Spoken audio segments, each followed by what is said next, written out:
한 주간 하나님이 주신 은혜로 충만히 누리셨습니까? 그리스도의 은혜로 날마다 충만한 삶이 되셨습니까? 네. 매 순간순간 하나님이 주시는 은혜와 또 그리스도의 그 충만한 그 축복이 모든 삶의 현장에서 누려지고 힘을 얻는 우리 모든 성도님들이 되시길 바라겠습니다. 그래서 늘 얼굴이 환한 얼굴, 기쁨이 넘치는 얼굴, 우리 모든 가는 현장마다 그 현장이 그냥 빛나는 그런 응답을 이루는 저와 여러분이 되시기를 바라겠습니다. 그래서 오늘 말씀의 제목이 하나님 나의 능력입니다.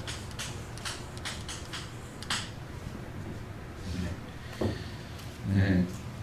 이미 하나님의 나라는 우리 안에 이미 있습니다.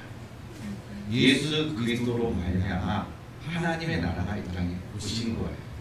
그래서 예수님이 우리 안에 거하심으로 이미 우리는 하나님의 나라가 우리 안에 임재하고 있다는 사실을 것입니다.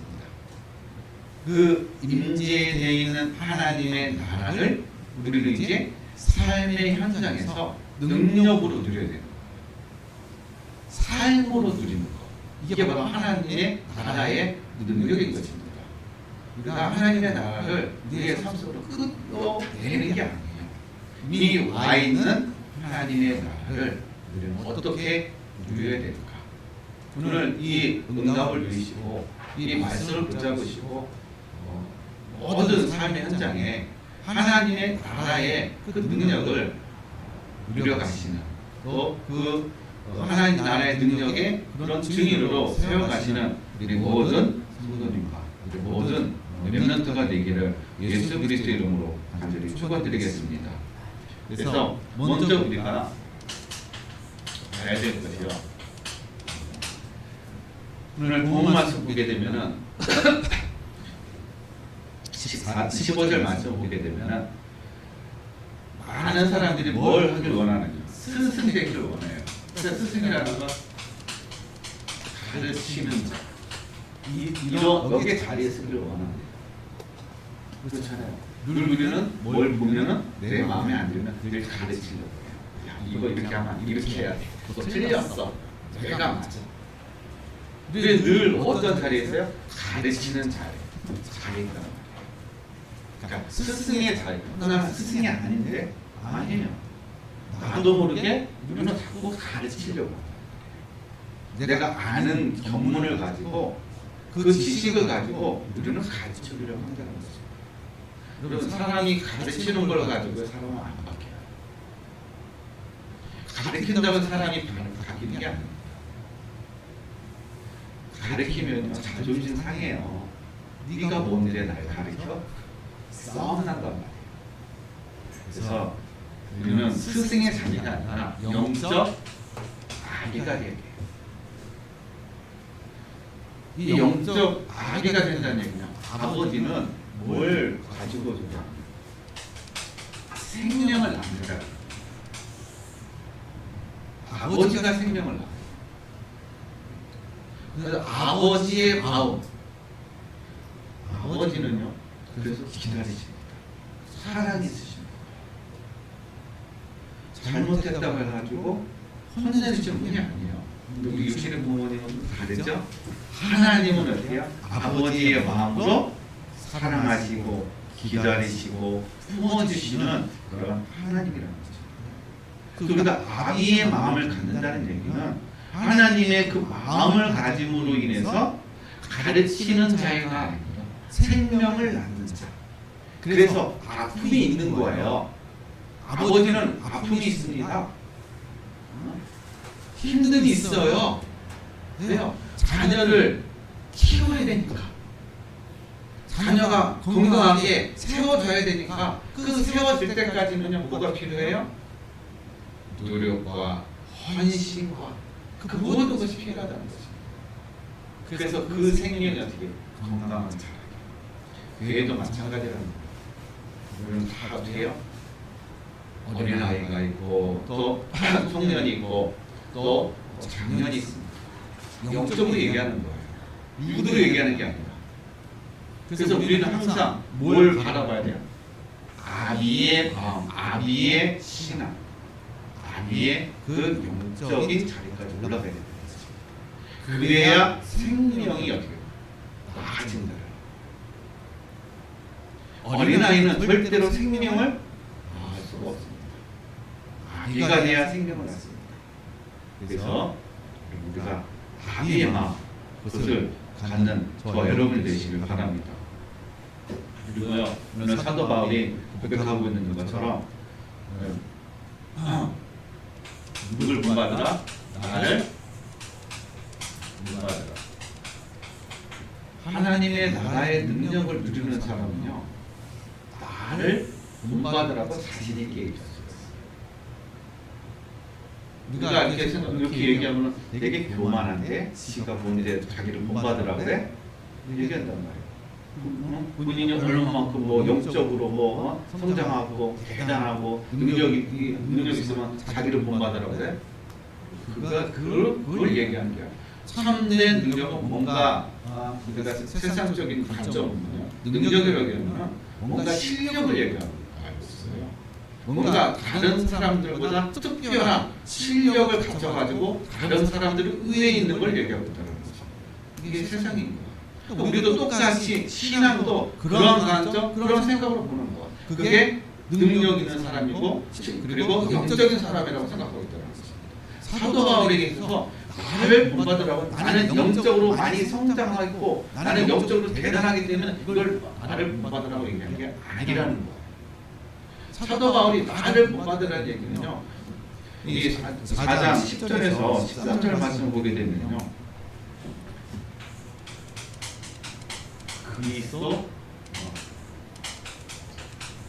그리스도 때문에 자기가 당하는 여러 가지 고난, 그리스도 때문에 어떻게 해요? 나는 어리석고 너는 그리스도 안에서 지혜롭고, 나는 부족하지만 나는 어리석한, 이 뭐라고 그랬어요? 우리는 약하나 너희는 강하고, 우리는 비천하나 너희는 존귀하니라. 뭐 때문에요? 그리스도 때문에 낮아지는 삶, 그리스도 때문에 겸손해지는 삶, 남을 더 낮게 여기는 것. 뭐 때문에요? 그리스도 때문에. 그러니까 그리스도를 위해서가 아니에요. 그리스도 때문에 낮아질 수밖에 없는 것, 그리스도 때문에 겸손해질 수밖에 없는 삶, 그거를 본받으라. 그게 복음이고 그게 실력이고 그게 능력이라는 것입니다. 그래서 그것 때문에 뭘 당한다고요?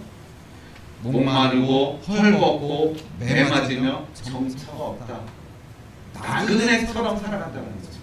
그래서 늘 당하는 것이 뭐를 당하느냐? 모욕을 당해요. 그럼 모욕당하면 어떡합니까? 같이 싸우잖아. 네가 나를 모욕을 해? 네가 뭔데? 근데 어떻게 해? 모욕을 하면 그 사람을 축복한다는 거예요. 박해를 받은 즉 참는다는 것입니다. 또 비방을 받은 즉 권면한다. 이게 뭐예요? 이것을 본받으라는 거예요. 이러한 자리까지 내려가는 것. 무엇 때문에요? 그리스도 때문에. 그러한 삶을 능히 어떻게 해요? 감당하고, 그러한 삶을 당연하게 여기고, 그러한 삶을 축복으로 생각하는 그런 것을 어떻게 해요? 나를 본받으라는 거예요. 그래야 생명을 살리라는 거예요. 이것이 복음의 능력이라는 거예요. 이게 하나님의 나라의 능력이라는 것입니다. 그래가지고 경건은 어떻게 해요? 많이 진짜 않다라는 거예요. 그러니까 많이 아는 것이 경건이 아니라는 거예요. 하나님의 말씀을 많이 아는 게 경건이 아니에요. 말씀을 많이 암송하는 게 경건이 아니라는 것입니다. 경건은 우리가 한 말씀이라도 그 말씀을 내가 순종하고 그 말씀을 실천하고 그 말씀에 따라 살아가는 거, 그게 능력이에요.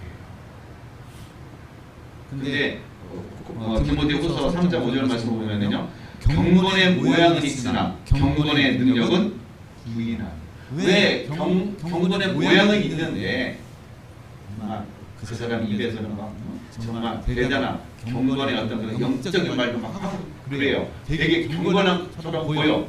근데 그 사람의 뭐는 어때요? 경건의 능력은 부인한다. 왜 경력의 능력은 부인해요? 이분은 영적에서 많이 얘기하는데 실질적인 삶에서는 능력이 없는 삶. 왜 그럴까요? 그러면 손해볼까 봐. 경건에 하나님의 말씀대로 살면은요, 뭐가 되니까? 손해가 올까 봐. 세상이 나를 인정해주지 않을까. 세상이 나를 어떻게 해요? 얕잡아 볼까 봐. 그래서 뭐 한다고요?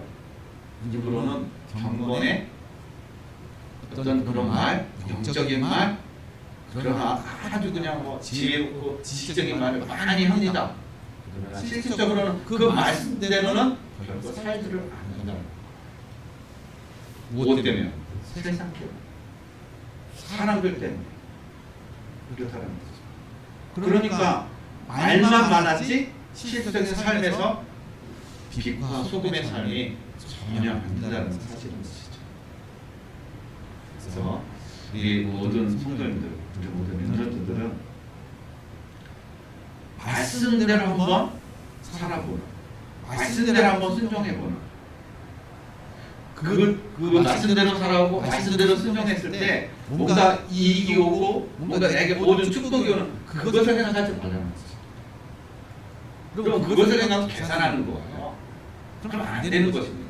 손해를 먼저 할지라도 내 삶에 아무런 역사가 아니란다 할지라도 말씀대로 살아갈 때 내 마음의 영적인 상태는 어떠냐, 이걸 한번 체험해보라는 거죠. 이걸 한번 누려보라는 거죠. 그래야 말씀대로 살아가는 삶이 얼마나 능력 있는 삶인가를 우리가 체험하고 그 말씀 속에 우리가 들어갈 수가 있다는 것이죠. 자꾸 우리는 눈에 보이는 이런 환경들 때문에 이 속으로 못 들어가고 있어요. 양다리를 거치고 있다는 사실이죠. 그래서 오늘 우리가 하나님 나라의 그 능력을 누리는데 뭘, 하나님 나라의 능력은 무엇이냐? 첫 번째 누리는 것이 바로 십자가의 능력입니다. 이것이 바로 하나님 나라의 능력입니다. 하나님의 나라가 이 땅에 내려온 것은요, 바로 그리스도의 십자가 사건 때문에 있습니다. 그 그리스도의 십자가 사건을 위해서 하나님의 나라가 이 땅에 오신 거예요. 즉 그리스도께서 오셨다는 것입니다. 하나님의 나라의 주인공, 바로 그리스도가 이 땅에 오신 거예요. 왜 이 땅에 오셨습니까? 이 땅에 오신 이유는요, 요한 1서 1장 7절 말씀을 보게 되면 예수의 피가 우리를 모든 죄에서 깨끗하게 하실 것이요. 즉 여러분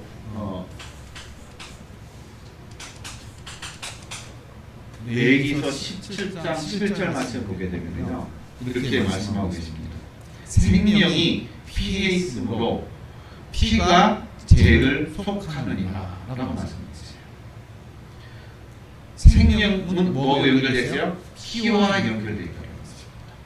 그리고 그 피는 뭐하고 연결되어 있어요? 죄와 연결되어 있다는 사실인 것입니다. 그래서 구약에는 뭘 지냈어요? 짐승을 가지고 어떻게 해요? 늘 죄를 지면은 짐승을 가지고 짐승에다가 죄 지은 사람이 안수를 하면은 그 죄가 짐승에게 어떻게 그대로 전가가 되는 거예요. 그래서 그 짐승을 잡는 것입니다. 그러면 자기 죄는 사해지는 거예요. 근데 그거는 영원하지 않다는 것입니다. 일시적인 거예요.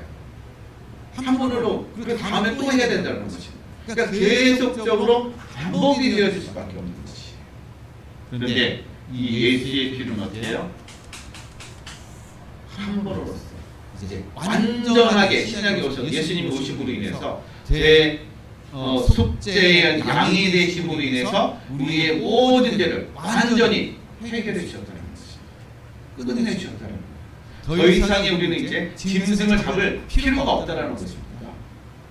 예수님이 십자가상에서 우리의 죄를 다 깨끗하게 해결해 주신 거예요. 그러면 어떻게 예수님이 우리의 죄를 해결해 주셨는가? 하나님은 정확하게 그 예수님이 오셔가지고 구약에서 행했던 그 모든 일을 어떻게 해요? 그대로 성취시켰다는 것입니다. 그것이 바로 요한복음 1장 29절 말씀 보게 되면 세례 요한이 예수님을 향해서 뭐라고 얘기합니까? 세상 죄를 지고 가는 하나님의 어린 양이다 라고 얘기하고 있어요. 누가요? 예수 그리스도가 세상 죄를 지고 가는 하나님의 어린 양이라는 것입니다. 그러면 예수님께서 오셔가지고 하신 것이 무엇이냐면요, 인류의 모든 사람이 바로 다 죄인입니다. 저와 여러분은요 다 죄인이라는 것입니다. 그리고 누가 제물이에요? 예수 그리스도가 제물이 되셨다는 것입니다. 우리의 온 인류의 어떻게 해요? 거룩한 제물이 되시고, 그러면 이 제물을 어떻게 해요? 하나님께 드려야 되잖아요. 제사장이 필요한 겁니다. 그 제사장이 누구예요? 세례 요한.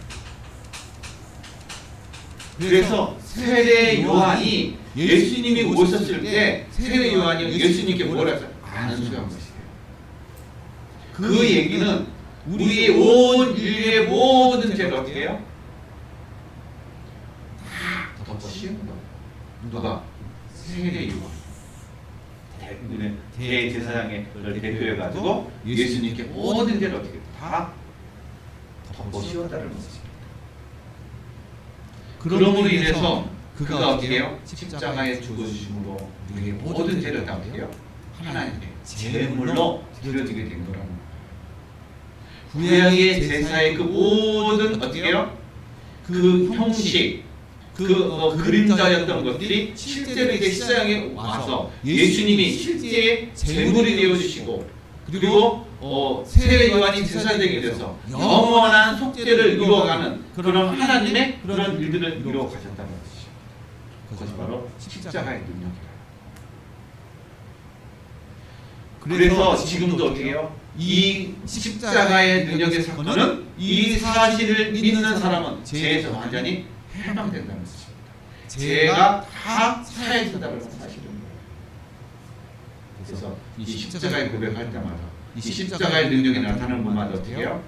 사망의 권세에서, 죄의 권세에서 해방되어지는 그런 역사, 그런 능력이 나타나는 사실인 것입니다. 왜냐? 예수 그리스도의 이 죽음에 이 세상 죄를 지고하는 하나님의 어린 양의 그 응답과 축복을 받게 되는 그렇습니다. 그래서 예수님이 육신으로 오신 이유가 바로 곁에 오신 거예요. 그럼 우리는 이제 어떤 역할을 해야 되느냐? 우리가 그리스도 말미암아 죄사함을 받았어요. 그럼 우리는 예수님께서 요한복음 13장에서 하신 것처럼 제자들의 발을 씻겨주신 것처럼 마찬가지로 누구의 발요? 우리도 옆에 사람 그들의 발을 씻겨주는 거예요. 발을 씻겨주는 것이 바로 죄를 용서해주는 걸 얘기하는 것입니다. 이 역할을 우리가 감당합니다. 이러한 삶을 사는 것입니다. 이게 바로 십자가의 능력인 거예요. 죄를 용서해. 우리도 죄를 용서받았기 때문에 용서하는 삶, 용서하는 자리 거기 가는 거예요. 그게 바로 십자가의 능력으로 살아가는 것입니다. 그래서 어디까지 가는 거예요? 원수까지도 사랑하는 거예요. 그 자리까지 가는 것입니다. 그리고 예수님의 십자가의 능력은요, 또 어떤 능력까지 있느냐? 히브리서 13장 12절에 있는 말씀처럼 우리를 거룩함으로 만드는 그 피라는 사실인 것입니다. 예수님의 피는 우리를 거룩하게 하시는 피예요. 즉 거룩하게 한다는 얘기는 하나님 앞에 나가는 그러한 자리, 그러한 자격, 그러한 삶이 되어졌다는 사실이었습니다. 저는 하나님과 원수된 우리였어요. 하나님과 단절된 삶이었습니다. 하나님 없는 인생이었다는 것. 그러다 보니까 우리의 삶은 늘 고통의 삶이었어요. 지옥의 삶이었습니다. 늘 불행의 삶이었습니다. 이제는 참 행복의 근원 대신 하나님을 만나는 거룩한 자로 하나님 우리를 세우시고 우리를 만드셨다는 사실입니다. 그래서 날마다 그리스도께서 우리와 함께 하심으로 우리가 감사를 드리는 거고, 날마다 순간순간마다 우리가 기쁨을 누리는 이유가 죄에서 해방되고 지옥의 권세에서 해방이 되어지고 이제 하나님의 거룩함을 입은 자녀이기 때문에 늘 감사와 기쁨과 늘 어떻게 우리가 찬송의 삶이 되어지라는 것입니다. 모든 것이 다 해결됐기 때문에 이걸 누리라는 거예요. 그래서 여러분 이 거룩함을 날마다 누리시기를 바랍니다. 그리고요 이 십자가의 능력은요 계시록 12장 12절에 마귀, 사단 마귀를 이기는 그 권세가 있다라는 거예요. 사단 마귀를 이기는 권세가 뭐가 있습니까? 뭘로다가 이기나요? 어린 양의 피와 말씀이라는 거예요. 이걸로 사단을 이긴다는 거죠. 이거를 마귀를 이긴다는 것입니다. 그래서 또 우리 형제들이 어린 양의 피와 자기들이 증언하는 말씀으로서 그를 이겼으니, 그러니까 그를 이겼다는 건 마귀를 이겼다는 것입니다. 누가요? 우리의 믿음의 선진들이 어린 양의 피와 증언하는 말씀을 어떻게 해요? 마귀를 이겼다라고 말씀하고 있어요. 그걸 우리에게 주신 거예요. 우리도 마찬가지로 할게요. 어린 양의 피, 그리스도의 피와 하나님의 말씀으로 우리는 어떻게 해요? 마귀를 이기는 그러한 능력을 하나님께서 우리에게 주셨다는 것입니다. 그래서 예수님께서도 말씀으로 누굴 누리셨어요? 마귀를 누리셨다는 사실인 것입니다. 그래서 날마다 우리 모든 성도님들이 이 십자가의 능력을 누림을 통해서 하나님의 나라가 늘 누려지는 능력의 삶이 되어지는 그러한 증인으로 이루어가시기를 바라겠습니다. 그 다음에 하나님 나라의 능력은요 말씀의 능력이 있습니다. 십자가의 능력도 있고요 또 말씀의 능력이 있습니다. 왜 말씀이냐? 여러분 디모데후서 3장 15절 말씀 보면 이 하나님의 말씀은 우리를 어디로요? 구원에 이르는 지혜를 얻게 하느니라. 뭐가요? 하나님의 말씀입니다. 그래서 말씀 보라는 거예요. 말씀을 봐야 그 말씀 속에서 우리가 가야 될 길, 이게 보이는 겁니다. 이게 깨달아지는 거예요. 여러분 지금의 세상이 얼마나 혼탁한 세상입니까? 많은 거짓된 정보와 거짓된 지식과 잘못된 어떤 그런 혼미한 것들로 가득 차 있어요. 많은 정보들이 오다 보니까 많은 지식들이 오다 보니까 이것이 뭐 진짜인지 가짜인지 모릅니다. 뭘 따라가야 될지 몰라요. 너무 아는 것도 벅차다는 말이에요. 그러한 혼란 속에 있는 이 혼미한 속에 있는 이 시대에 우리가 진정한 구원의 길을 갈 수 있는 정말 하나님의 그 인도할 속에 갈 수 있는 유일한 길이 그래서 하나님의 말씀이라는 것입니다. 말씀 속에서 세상이 분별되어지고 시대가 분별되어지고 우리 앞에 있는 많은 여러 가지 유혹들이 분별되어짐을 통해서 어떤 길이 사망의 길이고 어떤 길이 영의 길이고 생명의 길인가를 어떻게 보여지고 깨달아지고 분별되어진다는 사실인 것입니다. 그래서 이 말씀의 능력, 말씀을 붙잡고 인도받는 우리 모든 성도님들 되시길 바랍니다. 그래서 우리에게 말씀을 주신 이유가 그래서 히브리서 4장 12절 말씀에 하나님 말씀은 살아있고 활력, 운동력이 있다고 했어요. 이 얘기는 이 말씀을 남에게 적용하는 것이 아닌 것입니다. 내게 적용하는 거예요. 어떻게 해요? 우리는 예수 그리스도로 말미암아 구원받았어요. 그래서 우리 안에 뭐가 있냐면요. 옛사람과 새사람이 있어요. 옛사람은 우리의 겉사람을 얘기하는 거죠. 새사람은 우리의 속사람을 얘기하는 거죠. 영적으로 이거는 육을 얘기하는 거고 이거는 영을 얘기하는 것이에요. 영의 생명을 얻었다는 거예요. 영적으로는 어떻게 해요? 사망에서 생명으로 새 생명을 얻었다는 것이죠. 그런데 우리 안에 새 생명을 얻었지만 아직까지 우리 겉에는 뭐가 있어요? 육이 있는 거예요. 육은 뭐의 체질이 되어 있어요? 죄의 체질이 되어 있습니다.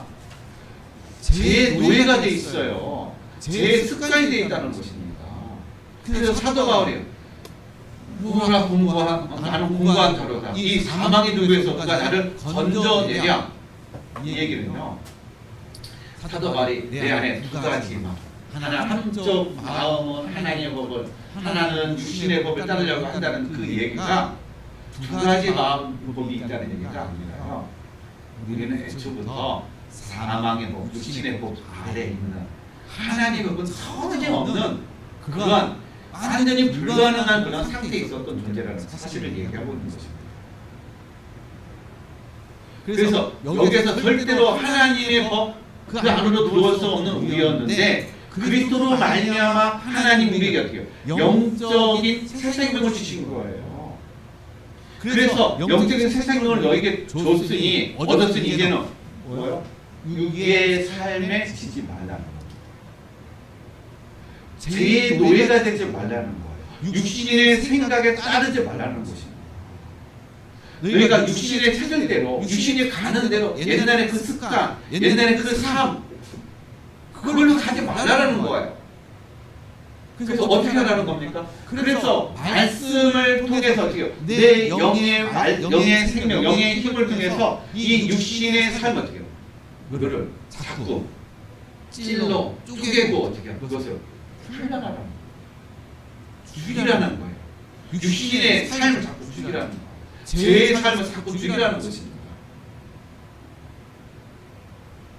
이게 훈련인 거예요. 그래서 우리에게 하나님께서 현실의 삶을 주시는 겁니다. 그래서 문제에 부딪히게 만들고 자꾸 우리의 어떤 환경 속에 어려움과 때로는 어떻게 해요?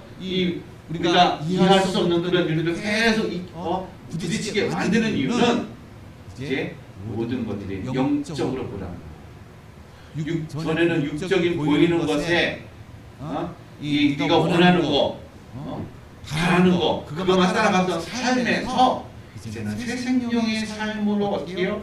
따라가라는 것입니다. 이쪽으로 보라는 거예요. 근데 우리가 자꾸 어떻게 해요? 그것을 깨닫지 못하고 이쪽으로 계속 가면은 거기에 따르는 이제 이 문제들이 계속 올 수밖에 없는 것이죠. 그래서 여러분 우리가 사도행전 2장하고 사도행전 7장 보게 되면요 하나님의 말씀을 받았을 때 영적으로 새 생명을 얻은 사람의 반응과 사자에게서 딱 붙잡혀가지고 이 말씀을 받는 반응이 다르다는 것입니다.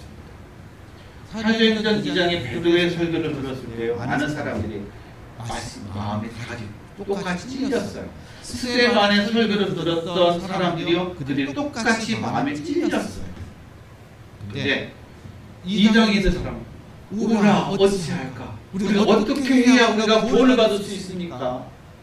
이렇게 고백했습니다. 그런데요 7장에 있는 이들은요 혈기가 마음에 찔려서 혈기가 가득해서 스데반을 어떻게 죽일까? 이렇게 후에 나온다는 거죠. 똑같은 말씀인데 똑같이 마음에 찔리는데 어떤 사람은 어떻게 해야 구원을 받을까라고 고백을 하는데 어떤 사람은 저를 어떻게 죽일까? 이렇게 나온다는 거예요. 이게 영적인 사실이라는 사실입니다. 그래서 말씀의 능력은 누구를 살려요? 그래서 내 영을 살려요. 그리고 내 육신에 그것을 죽이는 것입니다. 죽이게 하는 거예요. 그러니까 말씀을 묵상하는 이유가 거기에 있는 것입니다. 그래서 우리는 어린아이가 어떻게 해요? 되지 말라는 거예요. 어린아이 신앙이 되지 말라는 거죠. 그래서 고린도전서 13장 11절에 어린아이 같이 어린아이는 어떻게요? 말하는 거, 생각하는 거, 깨닫는 거 어린아이 수준인 거예요. 어린아이 수준이라는 거는요 다 그 환경 달라는 거예요. 해달라는 거예요. 늘 불평합니다. 자기 마음대로 안 되면 불평해요. 원망해요. 짜증내요. 그게 어린아이. 어린아이는 그럴 수밖에 없습니다. 그리고 어린아이는요 스스로 자랄 수가 없습니다. 늘 줘야 돼요. 그러니까 어린아이 신앙이라는 건 늘 달라는 거예요. 이거 해주세요. 이거 있어야 내가 합니다. 컴퓨터에서 제가 공부할 수 있어요. 책 있어야 제가 공부할 수 있어요. 책 사주세요. 컴퓨터 사주세요. 이게 어린아이예요. 그러나 어른은 어떻게 해요? 내가 할 수 있는 것만 내가 하는 거예요. 컴퓨터 없어도 책이 없어도 어떻게 해요? 내가 할 수 있는 어떻게 해야 내가 공부할 수 있을까? 이게 어른이라는 것입니다. 그래서 우리의 신앙은 어른의, 그러니까 장성한 자의 신앙이 되어야 돼요. 그래서 이 장성한 자는요 어떤 자리가 가느냐? 히브리서 5장 17절로 14절 말씀을 보면요 이 장성한 자는요 선악을 분별합니다.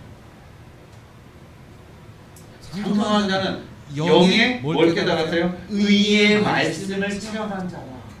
그래서 의의 말씀을 체험하기 때문에 뭐가 분별되나요? 선악이 분별되죠. 여기 자니까 이것이 되어지는 사람이 뭐예요? 장성한 자예요. 그래서 단단한 음식을 먹는 사람이다. 그런데 교회를 오래 다녔음에도 불구하고 이 사도 바울이 히브리서에 있고 얘기하고 있잖아요. 때가 오래네. 때가 오래됐는데도 어찌하여 너는 지금 계속 가르침만 받으려고 하는 거야. 좀 선생이 되라. 이렇게 고백하고 있다는 거예요. 받으려고는 하지 말고 이제는 줘라. 이걸 얘기하고 있는 거예요. 여러분 말씀을 날마다 풍성하게 받으시고 누리시고 힘을 얻은 부분에서 이제 어린 아이에 받으려고 하는 그 신앙이 아니라 이제 주는 신앙이 되시길 바랍니다. 세우는 신앙이 되시길 바랍니다. 살리는 그러한 신앙이 되시길 바랍니다. 그래서 어른이 되시길 바랍니다. 뭐요? 영적으로 어른이 되시길 바랍니다. 육만 어른이 아니라 육과 영이 어른이 되어서 어떠한 것도 능히 감당할 수 있는 그가 장성한 자의 그와 은혜와 축복을 이루어가는 우리 모든 성도인들 되시고 우리 렘넌트가 되시길 바랍니다. 그래서 말씀의 능력은요 우리를 그렇게 세워가지고 그렇게 우리를 자라게 하시는 거예요. 그래서 바로 이것이 하나님의 나라의 능력인 것입니다. 그리고요 세 번째 하나님의 나라의 능력은 바로 순종의 능력이 있습니다. 순종의 능력. 오늘 로마서 6장 16절 보면요 죄에 순종하면은 뭐 한다고요? 사망. 열매가 사망이라는 거예요. 죄에 순종하면은 그 결과는 바로 사망이라는 거죠. 열매가 사망이에요.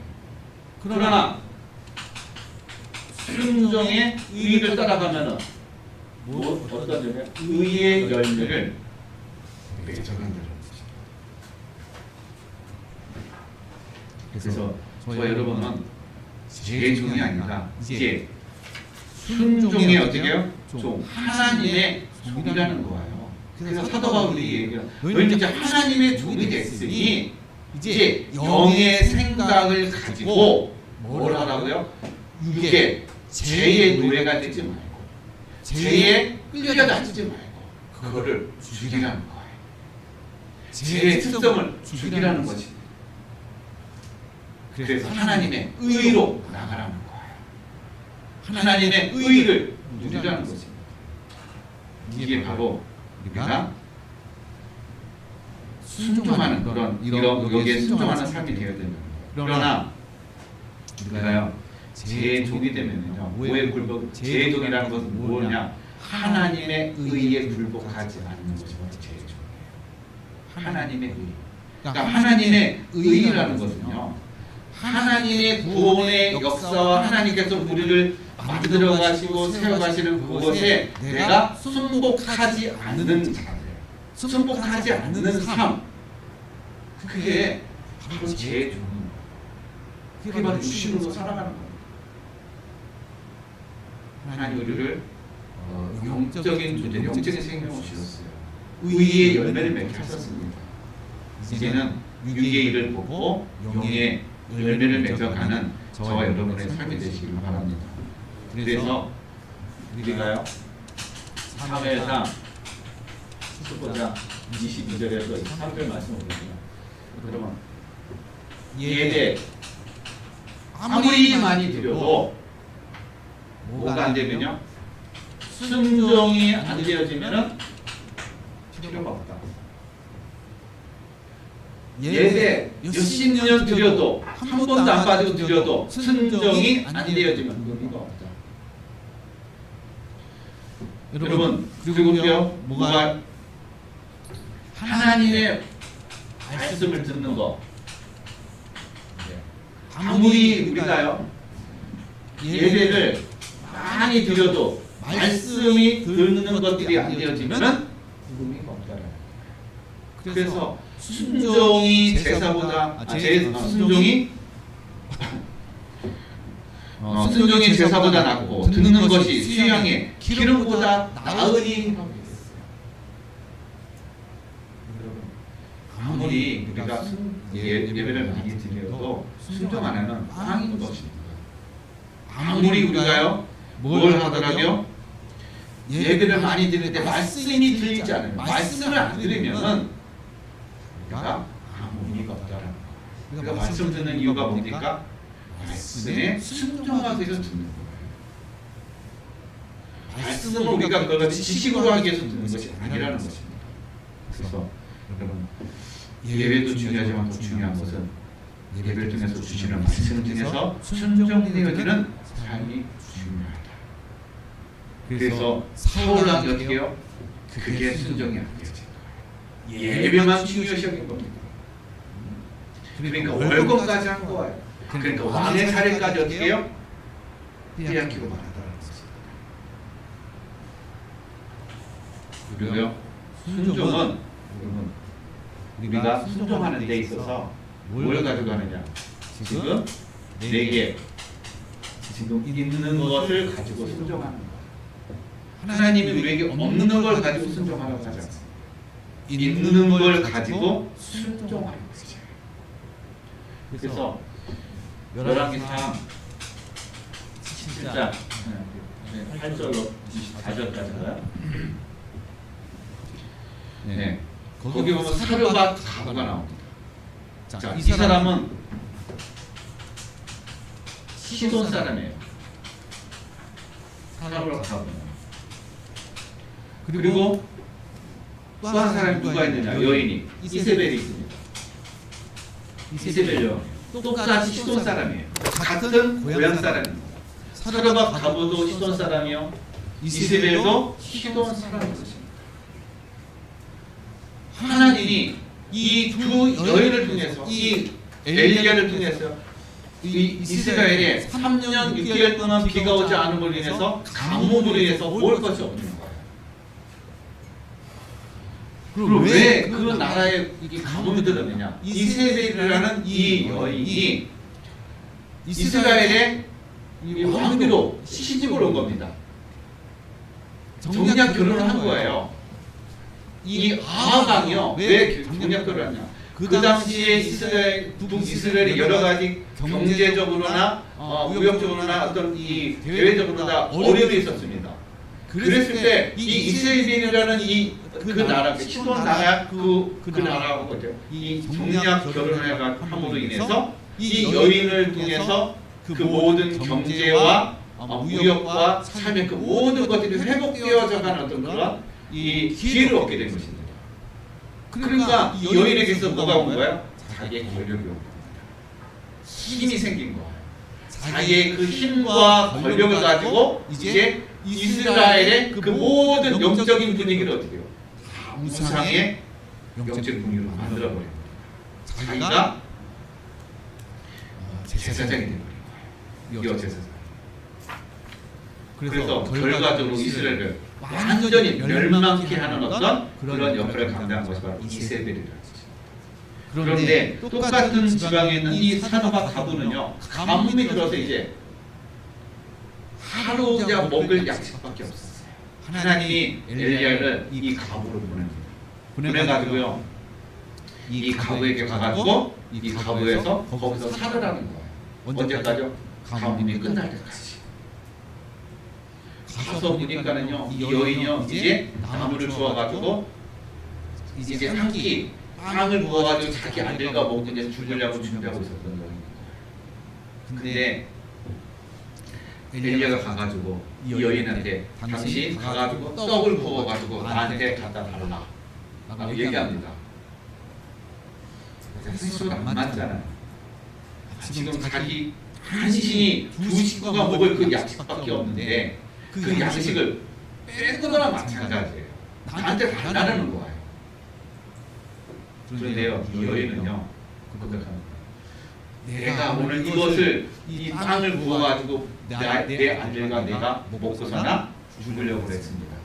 내가 당신은 하나님의 선지자인 것을 알고 내가 이것을 구워서 당신에게 드리겠습니다라고 고백을 해요.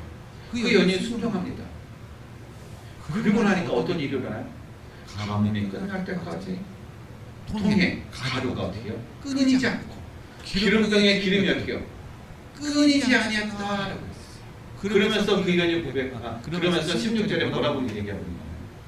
여호와께서 엘리야에게 하신 말씀이 그대로 성취되니라. 뭐가 되어진가? 순종이 되어지니까. 내게 있는 것을 가지고 순종하니까는 하나님이 어떻게 해요? 그 역사를 이루어진다는 거죠. 그러니까 우리는 순종이 큰 대단한 것 가지고 순종하는 게 아니에요. 하나님 우리에게 작은 것, 내게 있는 것을 가지고 때로는 순종하게 하십니다. 여기에 순종되어질 때 하나님이 큰 일을 보게 될 줄로 믿습니다. 하나님의 역사를 이루어가기 위해서 우리에게 때로는 이러한 순종의 그러한 시간을 주셔요. 여기에 우리가 나는 못합니다가 아니라 말씀을 믿고 의지해서 순종해 가는, 그래서 하나님의 나라의 능력을 누려가는 저와 여러분이 되시기를 예수 그리스도 이름으로 간절히 축원드리겠습니다. 결론을 말씀드립니다. 오늘 말씀을 통해서 우리가 이제 어떻게 십자가의 능력으로 뭘 이겨요? 죄, 육신의 죄를 이길 수 있는 힘을 누리시기를 바랍니다. 그리고 말씀을 통해서 우리가 뭐 없어요? 사람 없어서 하는 게 아니에요. 말씀을 통해서 내 겉사람과 속사람의 싸움인 거예요. 옛사람과 새사람과의 싸움이에요. 이런 영적인 싸움에 승리하시길 바랍니다. 그리고 순종이 뭐예요? 능력이고 힘입니다. 누구나 할 수 있는 것은 그거는 힘이 아니죠. 아무나 할 수 없기 때문에 하나님 순종하는 것입니다. 그래서 그것이 힘이고 그것이 능력이라는 것이에요. 하나님의 나라의 능력은 바로 순종 속에서 나온다는 것입니다. 말씀의 능력 안에서 나오는 것이고 십자가의 능력 안에서 모든 죄의 권세가 꺾이는 그러한 응답과 축복을 이뤄가는 모든 성도님들 삶이 되시기를 예수 그리스도 이름으로 간절히 축원드리겠습니다. 기도하겠습니다. 하나님 아버지 감사드립니다. 하나님 나라의 능력을 누려가는 우리 모든 성도들이 되게 없어서 십자가의 능력과 말씀의 능력과 순종의 능력을 날마다 누리게 하여 주옵소서. 감사함을 드리며 거룩하신 예수 그리스도 이름으로 기도드렸습니다. 아멘.